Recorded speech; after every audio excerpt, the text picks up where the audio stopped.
Shota Imanaga on the mound. Hey, Chicago.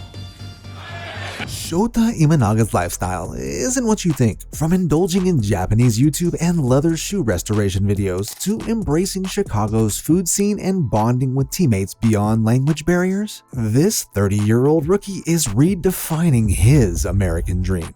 Shota Imanaga's leap from the land of sushi, sumo, and sakura blossoms to the bustling streets of Chicago is nothing short of a baseball fairy tale. After 8 solid years dominating the diamond in Japan's Nippon Professional Baseball League, Shota decided it was time for a change, and not just any change. A life-changing, continent-hopping, dream-fulfilling kind of change. He's now sporting a Cubs uniform and getting a crash course in all things American. And let me tell you, his first impressions are nothing short of priceless. For starters, Shota's been soaking in the sights and sounds of his new home, and he's had a few laugh-out-loud moments along the way. Take New York City, for instance. Now, most people recognize the Big Apple from its iconic skyline, the Statue of Liberty, or perhaps Times Square, but not Shota. Nope, his introduction to New York City came from the classic Spider-Man movies. That's right, our new Cubs pitcher was thrilled to see the real-life playground of everyone's favorite web-slinger.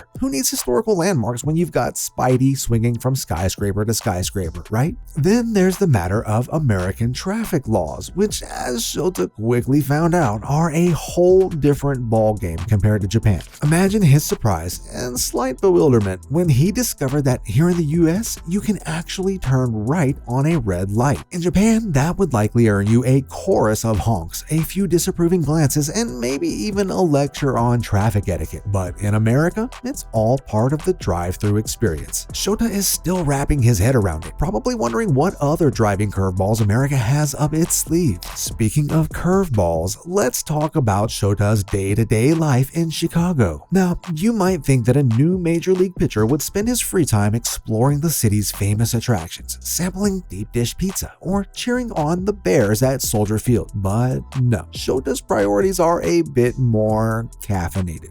Most of his outings, they're not for sightseeing or culinary adventures. They're coffee runs. And not just any coffee runs, Dunkin' Donuts coffee runs. Because when in America, do as the Americans do. And that means getting your caffeine fix from Dunkin'. It's become such a staple of his routine that you'd think he's gunning for a sponsorship deal. When Shota Imanaga decided to make the leap from Japan to the United States, the timing was perfect. While it might seem odd to American fans that he's a 30-year-old rookie in MLB, for Shota, it made perfect sense. With the transition from Japanese baseball, that whole system, based on the timing of it, it matched up for the age of 30, Imanaga explained, along with just having more confidence in those things, having the pros and cons. Looking at that, just the timing of everything. It just worked out when I was 30. Timing wasn't the only thing Shota considered in his move. To ease the transition, he reached out to several Japanese players who had already made the jump to MLB. Their advice proved invaluable as he navigated his new surroundings. I talked to Yu Darvish before and after making the transition, just kind of saying, how are the cities and just life in the US, Shota shared. Once I was in with the Cubs, I contacted Seiyo Suzuki, kind of the same thing. How is Chicago? How's the lifestyle around the city? Just stuff like that. For Shota, these conversations were more than just casual chats. They were lifelines that helped bridge the gap between two very different worlds. Armed with this advice, he felt more prepared to embrace his new life in the States, from navigating the big cities to understanding the unique culture of American baseball. Surprisingly, living in Chicago isn't making Shota Imanaga homesick at all. In fact, he's found plenty of Japanese spots that remind him of home, easing the transition more than he anticipated. In Chicago, there are a lot of Japanese supermarkets and restaurants that serve Japanese food, Shota said. It doesn't really feel like going to a different country. It just feels like something I'm familiar with.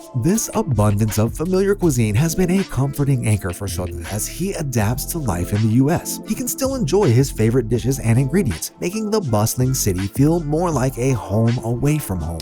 But Shota isn't just sticking to the familiar. He's also embracing American culinary delights with enthusiasm. When asked about his favorite favorite new food discovery, his answer was quick and definitive. "I would say tacos," he revealed with a grin. "I came over here and tried it and I was like, wow, this is really good." And then there's the iconic Chicago pizza experience, which left quite an impression on him, not just in terms of taste, but also sheer size. "I tried pizza here. I went to a restaurant and I ordered a full pizza and it was so big I ate one piece and I couldn't get to the second piece," Shota laughed. The famously hearty Chicago-style deep dish pizza clearly took him by surprise. Shota's ability to find a balance between the familiar comforts of home and the excitement of new experiences is a testament to his adaptability and open-mindedness. He's not just living in Chicago, he's thriving, soaking up the city's diverse offerings while staying grounded in his roots. In his free time, Shota Imanaga dives into the world of Japanese YouTube, indulging in a little piece of home while he's halfway around the globe. It's his way of staying connected to his roots, all while navigating the bustling life of an MLB player.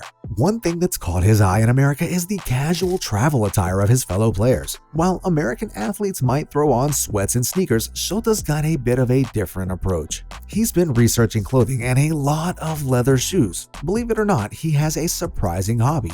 He loves watching leather shoe restoration videos. Just like the rest of us who get oddly mesmerized by niche YouTube content, Shota finds these videos fascinating.